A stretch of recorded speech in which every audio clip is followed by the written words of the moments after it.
Our sponsor today is Winty.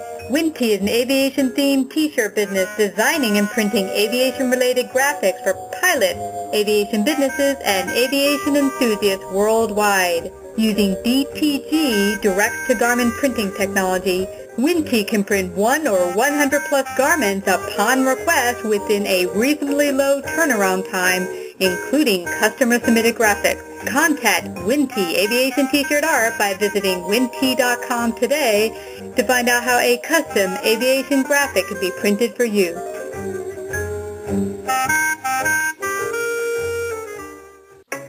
Hello everyone, good afternoon and welcome to Savvy Central Radio. This is your host, Christina Nichman. Each week on Savvy, we host new individuals and business owners, inviting them to share their expertise, dreams, and lessons learned in their field of business. Our guests today are Rose and John Dorcey. Rose, who is also a pilot, serves as the president of the Wisconsin Aviation Hall of Fame and as the editor of the organization's quarterly magazine, Forward in Flight. Rose is the current owner of Skyword Communications, a marketing and consulting firm for aviation businesses. John, an Air Force veteran, is the recently retired operations manager at Wittman Regional Airport in Oshkosh, Wisconsin. Previously, he was an aviation consultant with the West Bureau of Aeronautics for 22 years. He has been an airline transport-rated pilot and flight instructor for more than 40 years. To find out more about their flying adventures, you can go to their website at www.flyingwisconsin.wordpress.com.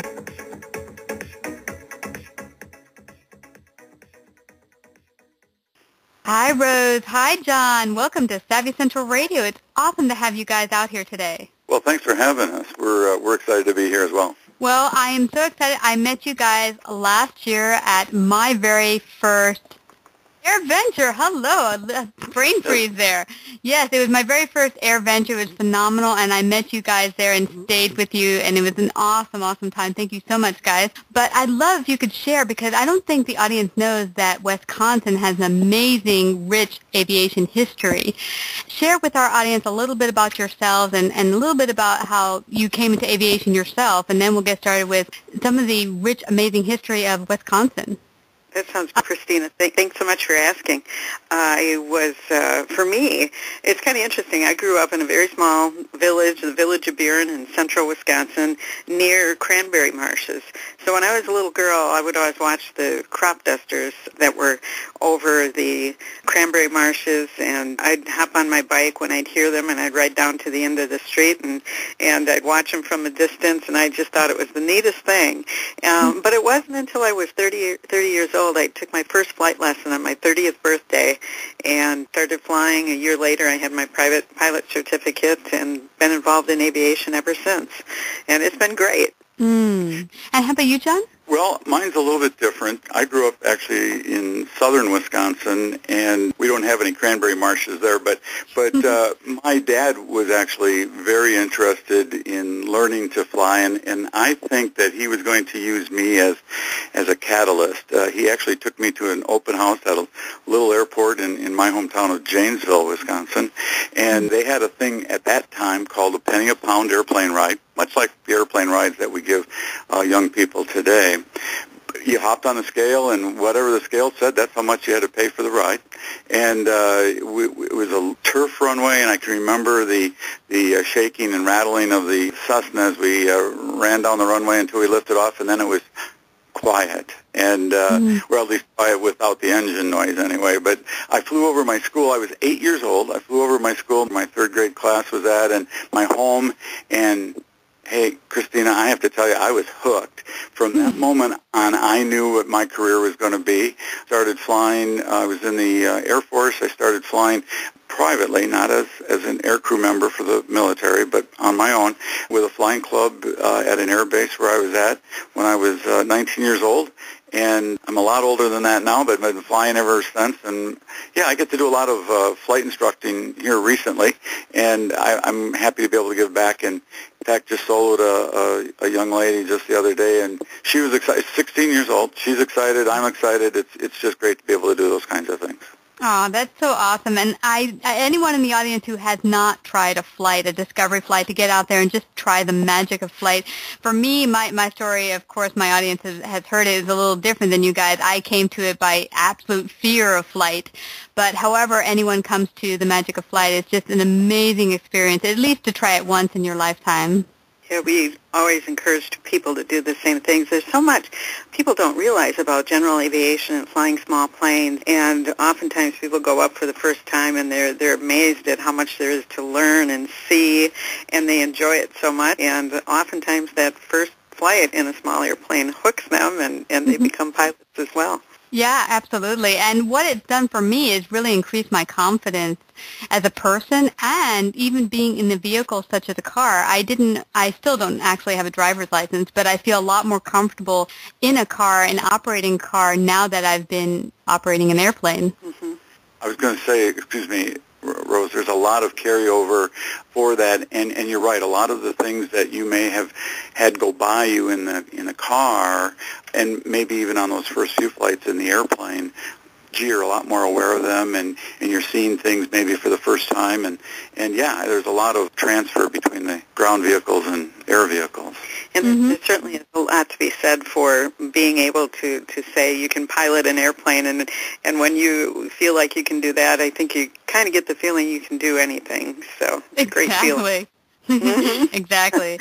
And I was surprised because prior to going to AirVenture last year, I had not known much about it. My good friend Brian, who I went with, has been a big fan of EAA AirVenture and wanted to go for many, many years. But before starting flying a couple of years ago, I knew nothing about it. It is, guys, anyone in the audience who doesn't know, it is the biggest aviation event. I call it airplane heaven because for a week straight, or almost a week, you have airplanes galore. I think it's 450,000 pilots around the world converge in this one area in Oshkosh, Wisconsin.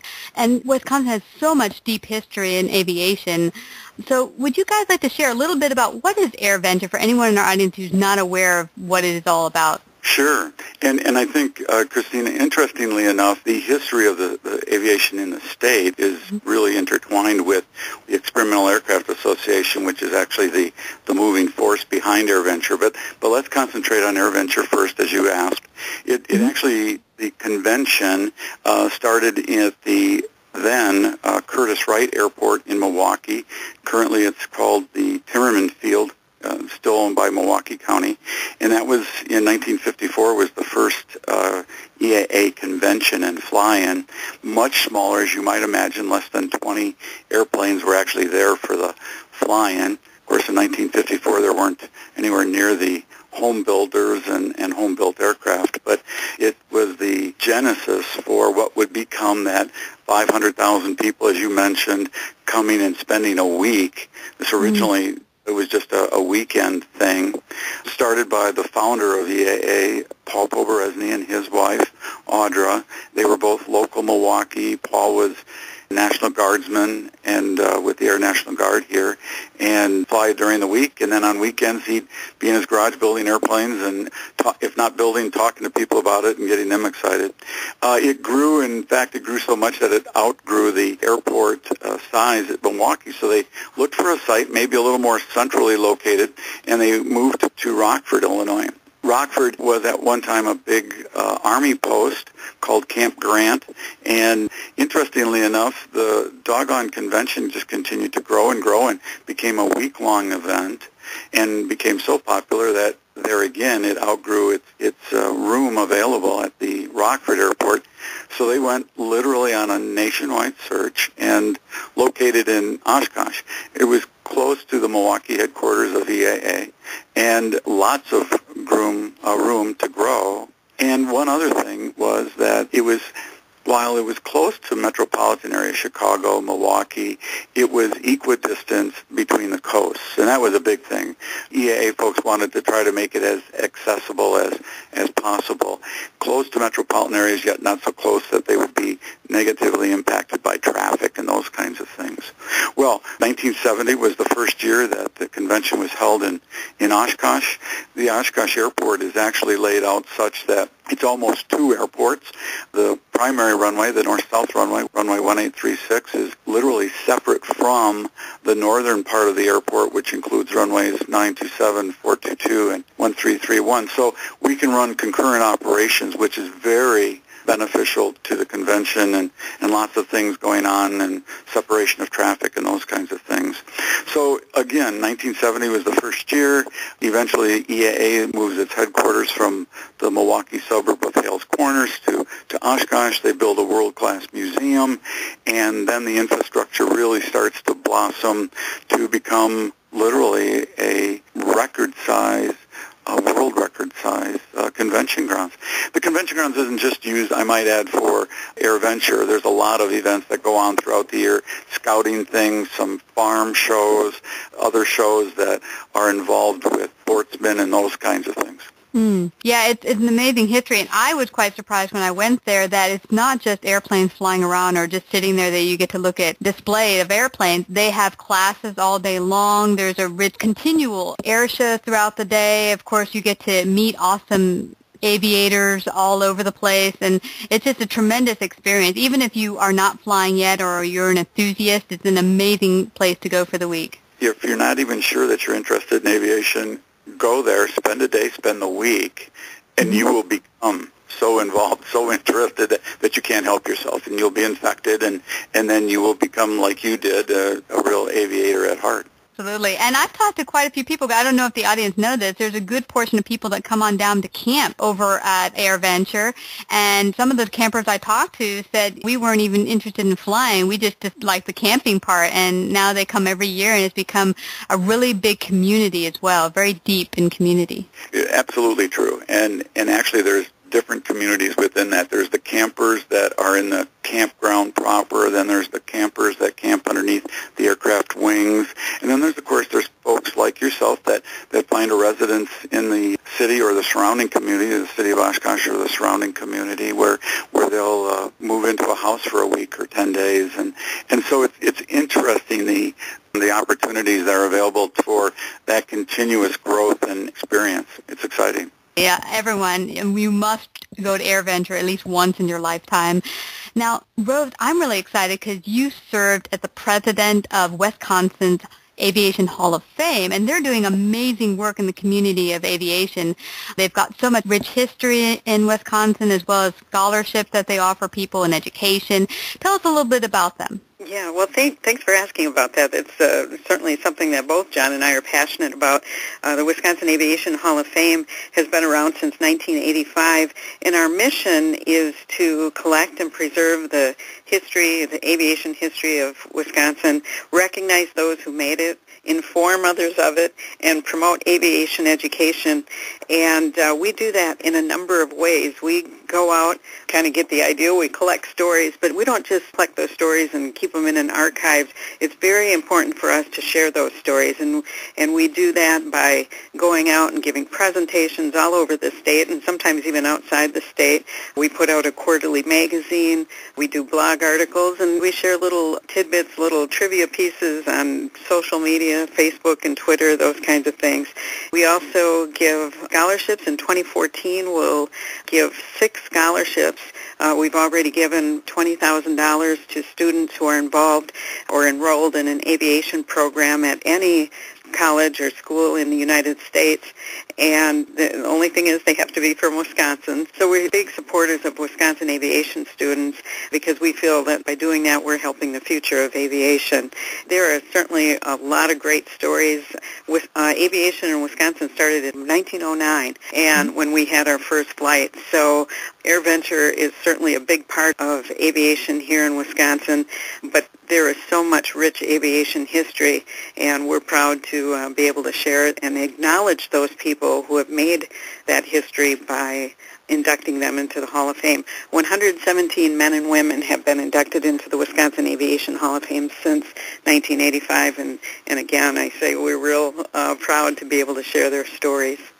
Awesome. I'd love to hear one of them, but before we do that, let the audience know where they can find out more about Wisconsin's Aviation Hall of Fame. Is there a website they can go to? Yeah, absolutely. It's WisconsinAviationHallOfFame.org.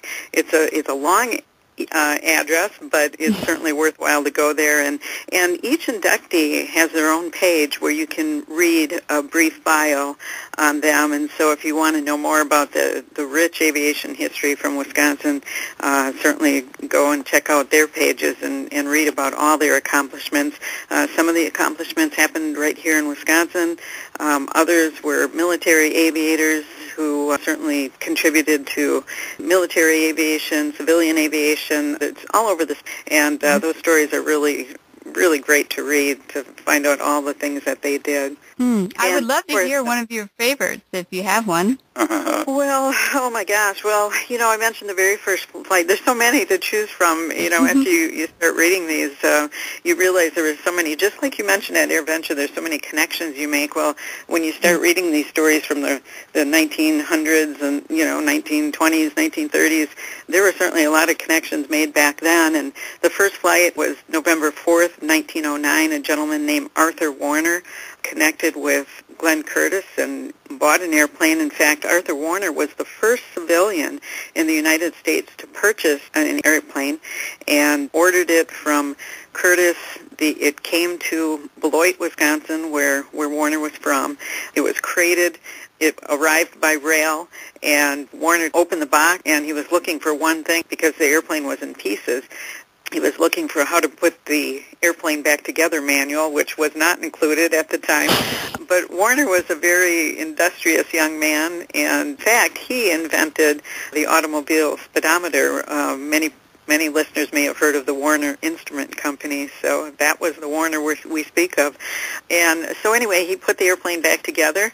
A couple of weeks later, he went out to a farmer's field and intended only to taxi that day, but he built up some speed, and he said, I didn't intend to fly it, but on account of the wind, I ended up flying, and that was Wisconsin's first flight. Again, that was November 4th in 1909. A few years later, there were so many different things happening. The first aerial crossing of Lake Michigan, for instance, and it goes on from there. And we've had a lot of great men and women. I could go on all day long and tell you about the accomplishments of the people, but of course, you are restricted by time. So perhaps another time you can call and we'll share more stories. They're all really great. Proud of everything they've done to make aviation so great in Wisconsin.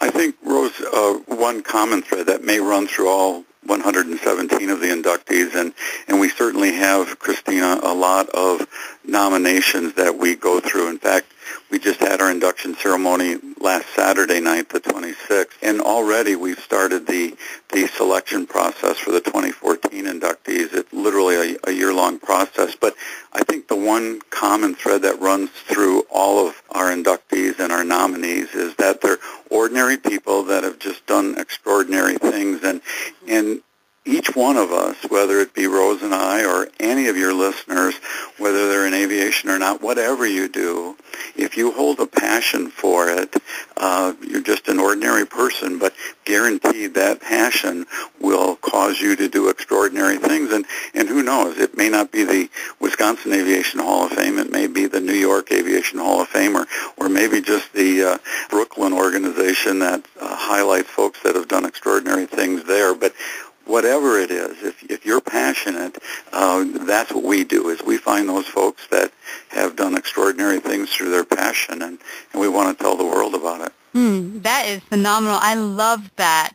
Ordinary people doing extraordinary things. And I recently had a guest on who wrote a book, So What Do You Do? And the whole premise was to pay attention to ordinary folks every single day who do extraordinary things.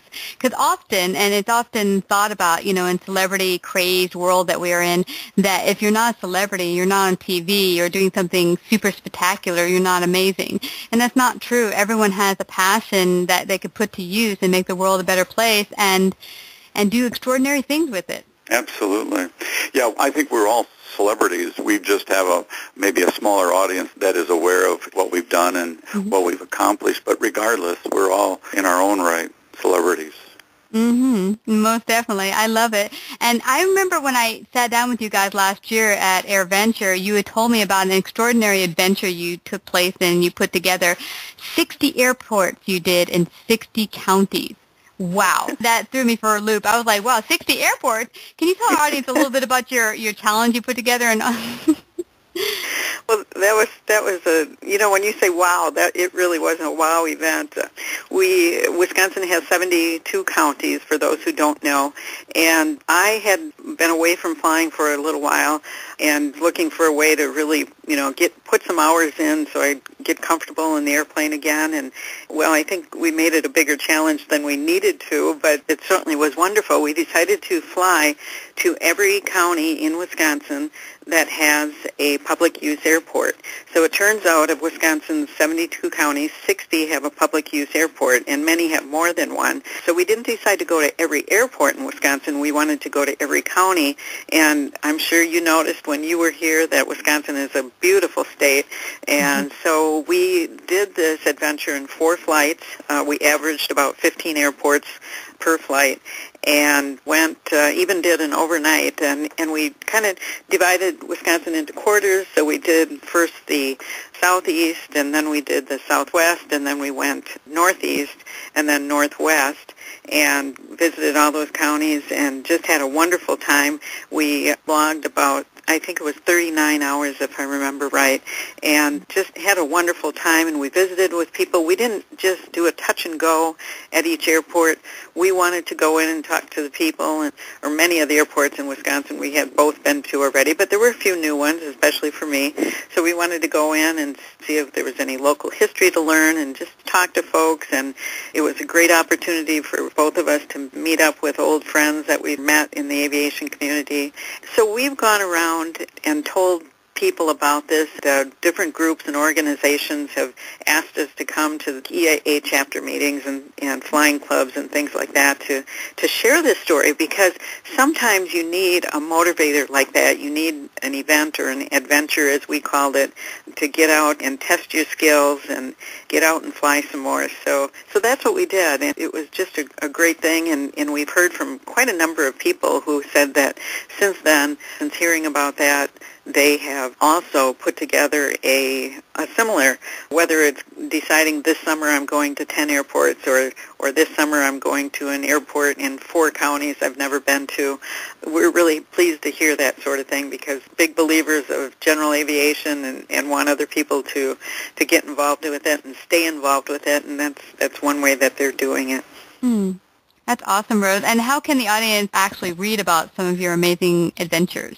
If you want to read more about those flights and the beautiful scenery, see great pictures of Wisconsin's lakes and forests and fall colors and those kinds of things, you can certainly go online at flyingwisconsin.wordpress.com and read more about it. I was going to say, Christina, the challenge was a lot bigger when you think about it. And as a flight instructor, and really the one that kind of gave Rose this challenge, I have to say that she expanded her experience, and not only expanded it, but brought it up to date.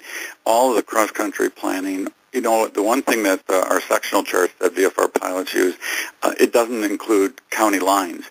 So the first challenge that Rose had was to try and find which airport was in which county, and that sounds like a pretty basic thing, but all of a sudden she was cross-referencing county highway maps and the state highway map and then with all the data on the aeronautical chart, and then I did find a listing on the Wisconsin Department of Transportation website that listed the airports by county, so that was very helpful. Right. But go on. So she found a lot of resources, a lot of extra things just by having that challenge thrown out. Hey, what would you do if you had to plan this flight to do those kinds of things? And so she, as she just said, she found a lot of resources that she wouldn't necessarily have even been aware that they existed had it not been for the opportunity to step up to this challenge. So we talk a lot about safety aspects of food and of course getting your sleep and making in-flight decisions. We actually dropped a destination for the sake of time. We didn't want to be rushed and do a little get-home-itis. Someone, wasn't myself, that had a Packer game to get to. We dropped the destination so that Rose could get to the game on time. So there's a lot of considerations that are all in this story on the blog that Rose put together, and I think it's applicable to every pilot for every flight. Not be that one specific thing, but there will be something in her story that is applicable for just about every pilot almost every flight. We've actually, although we haven't carried forward with it yet, but I've thrown a couple more challenges at her, and one would be to fly every ILS in the state. Rose also holds her instrument rating. So I would like to see her go out and fly every single ILS in the state. There's, I forget, how many is it, Rose? About 25 that would be applicable to us in a 172. So, yeah, I'm hoping to do that one of these days. That'd be a great way to get current with instrument procedures. Right.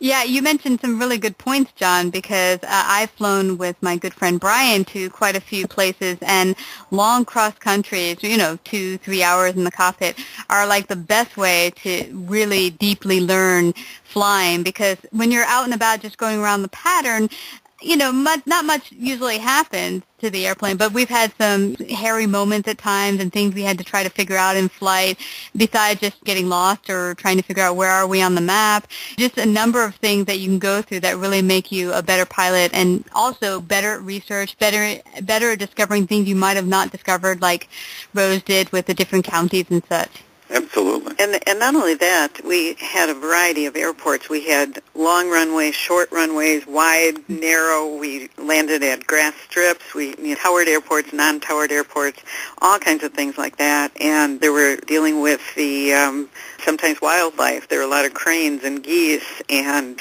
one airport we landed, actually two we landed at. When we did that, it was a very rainy, particularly rainy season, summer season. And so a couple of airports we went to, there was one had water on the taxiway, another one had water at the end of the runway. Certainly still had room to land, but a lot of interesting things come up and great things to test your pilot abilities. And Rose, I think we shouldn't just say water on the runway, because it makes it sound like it was just wet. We're not talking contaminated runways. We're talking about standing water inches deep. So it wasn't like it was you were going to taxi through that. It was a real challenge on a couple of those airports. The standing water there was enough water there that the ducks, I think we bothered them a little bit when we landed, and they were swimming around happily. So. Wow. So was this completely your job? I mean, were you the one flying all the legs, Rose, or did you go back and forth, you guys? Yeah, pretty much. There was one airport where we got there. It was a grass strip, and it was very, very windy that day, and the grass strip would have favored the winds.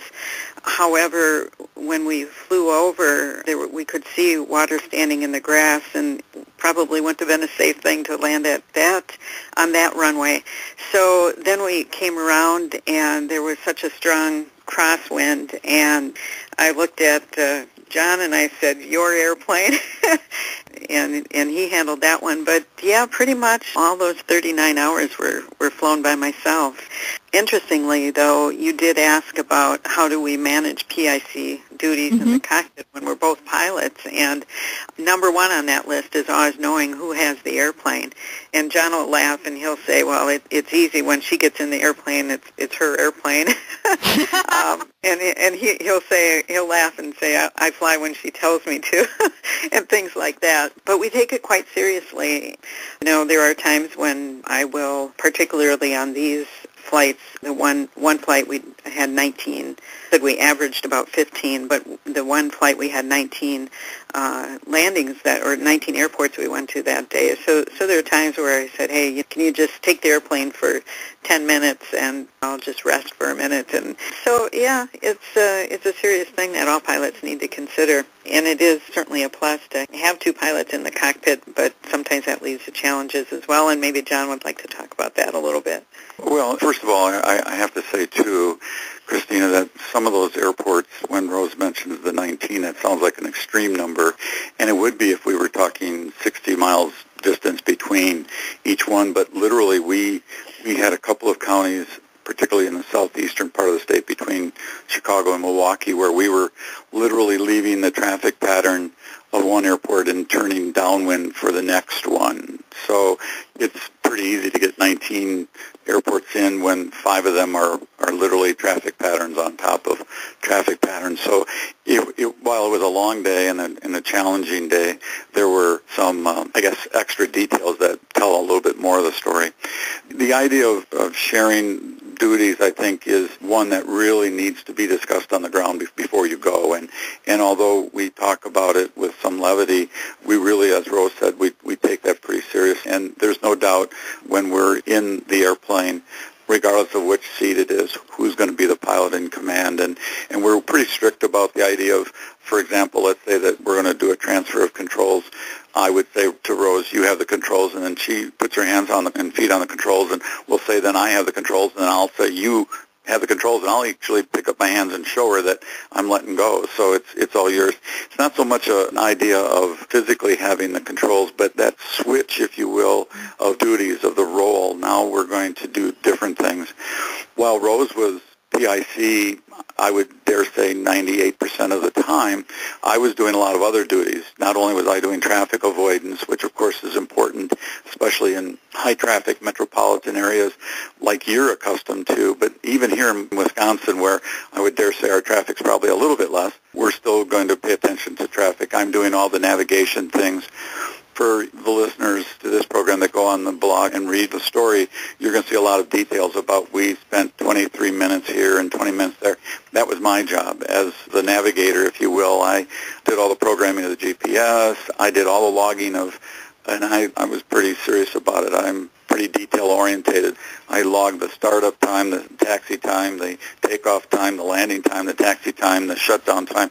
I was pretty obnoxious with that, maybe a little compulsive.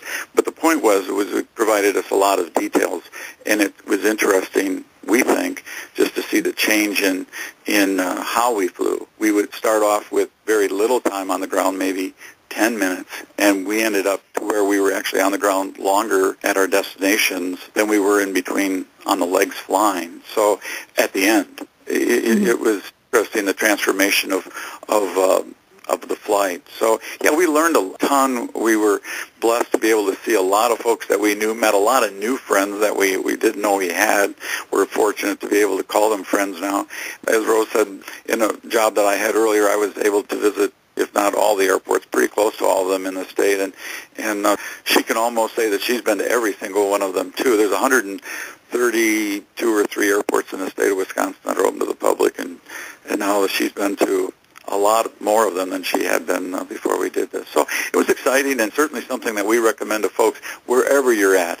Certainly don't have to come to Wisconsin to do that. You can do that anywhere. And as Rosa said, make it your challenge, even if it's just to go to some airport that you've never been to before. I know that watching you and Brian on Facebook, you guys do a lot of those kinds of things where you're making trips and stopping in and visiting family and those kinds of things. And each and every one of those trips that you make, it really is a challenge. And if you can do some form of recording it and whatnot, it'll be a memory that you'll be able to hold forever. Yeah, most definitely. And I agree with you about the pilot in command and really knowing your duties ahead of time.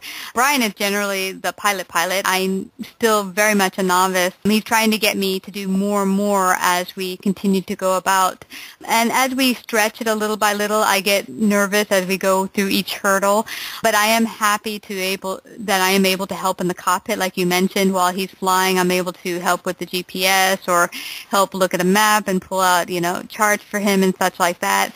So it really is a lot, and I don't know how any one pilot does like IMC or, going into a difficult situation by themselves, running the cockpit and navigation and everything by themselves. I'm like, ah! And I think that's part of the reason John and I were successful in completing this challenge of 60 airports, 60 counties, 4 flights is what we called it. And it was because we had good communication between us, and we knew we were sharing duties and who was taking care of what. And without that, it would have been more difficult. It wouldn't have been impossible to do a challenge like this alone, but it certainly made it a lot more fun and a lot more efficient to have 2 pilots being able to do those kinds of things, getting those charts out and all the things you mentioned. And it's a great advantage for any pilot to have someone sitting next to them who has knowledge of what's going on. And whether or not you ever become a pilot or not, knowing those things is very helpful. And if it comes to, God forbid, there would be an emergency in the cockpit, it's great having someone in the other seat that knows what's going on. Mm-hmm. So good for you, Christina. Yay! I'm very blessed. Absolutely. And to that point, both of you guys were discussing is that the idea of being aware, you don't have to be a pilot. Maybe it's just being aware of when not to talk. on the headsets. Maybe Brian and Christina, in your case, is just about to talk, and you have to jump in with something that, while may be important, it may not be as important as what he's about to say on the radio. And just even knowing that part, and or knowing which chart to take, or even how to fasten your safety belt is, it's a building block thing. And the more you know, the more you become aware, the better you are, and the better resource you'll become for that pilot that is doing the flying. And all the better as you've grown. And you're a perfect example of this. Now you're getting the charts and you're programming the GPS. So, yeah, it won't be long, and you guys will be discussing who's going to be riding in the left seat. And you made a really good point there, John, about knowing when to speak and when not to speak, because often we've brought up friends and such, and they'll just blah, blah, blah, blah, blah, blah, blah, gab, gab, gab, gab, gab. And we have to tell them at certain parts of the flight, like landing and taking off, that we can't have chatter over the airways. While your headphones are on, you can't be talking while we're about to take off. And that's a very important thing to remember, that those are certain critical phases that you'll want to be cautious of. And I guess it's also the pilot in command's job to let the passengers know at certain phases of the flight, I won't be rude, but if you have something to say to me, just wait till we take off, and then you can say your bit. And particularly for the non-flying audience, those things, while they sound so commonsensical, when you're in the airplane and it's actually happening, again, the excitement level goes up, and it's just natural for us, all of us, to share and want to talk, and pretty soon it becomes chatter. And as you said, it's really that particular moment when that's probably the last thing the pilot needs or really wants to have. So, yeah, it's one of those things that we all learn after a couple of flights. Yeah. Certainly all key things to know. Yeah, most definitely. And one thing that's come about for me and Brian, and I take it very seriously, is that while we are in flight period, if we're in a long cruise for about 3 hours or so, there'll be times where we'll talk chit-chat here and there. But during the flight, we're actively looking ahead, seeing where, if the engine quit, where would we land. We're always thinking ahead, what ifs. And on top of it, we're not talking too much jibber-jabberish. We're keeping it pretty serious to the flight, because, as you know, you never know what might happen, and just to be well prepared. Absolutely.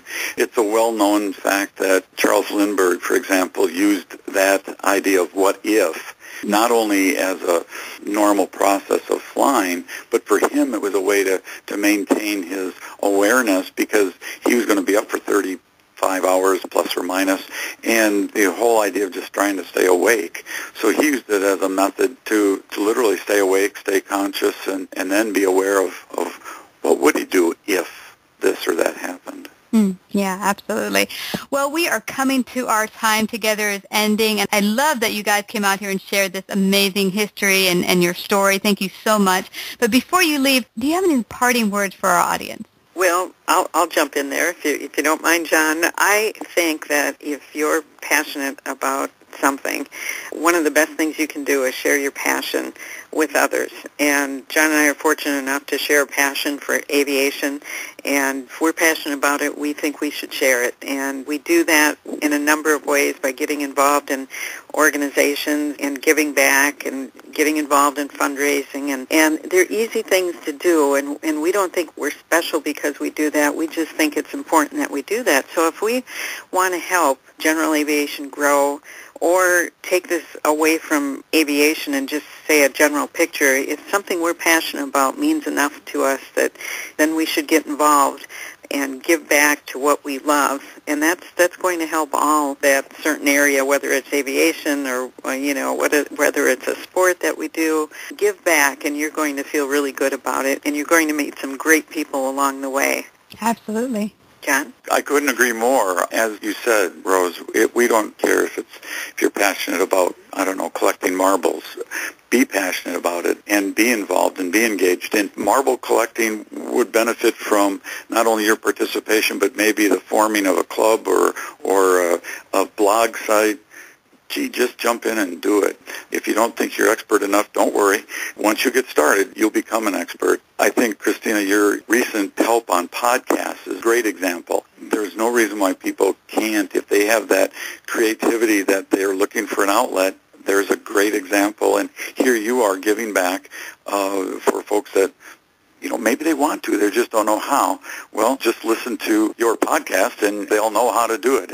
And then that passion can come out. It's found a release, and the world will be a better place because of it. Oh, well, thank you so much, John and Rose. And you're so right. Live your passion to the fullest, and whatever it is. And I think often, guys, when you have a deep passion, you often take it for granted. It's the thing you think everyone can do. Oh, it's easy. Anyone can do it. Or I'm just not an expert. I haven't had a college education in it, so therefore I'm not an expert. Enough with that. Take your passion, live to the fullest, and put it out there. And if you're not super great at it today, you will be, as you said, John, as you continue to do it. Absolutely. Christina, thanks so much for having us.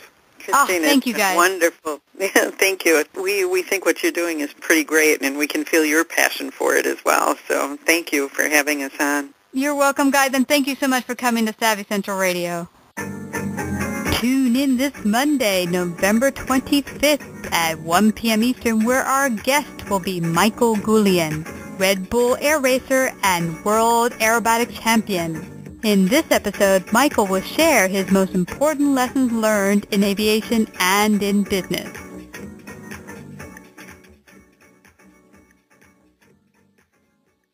Hi, it's Teresa DeGrobo here. I am so excited to be coming to New York with Christina Nitschmann and Mastering the Influence Game series hosted by Savvy Central Radio.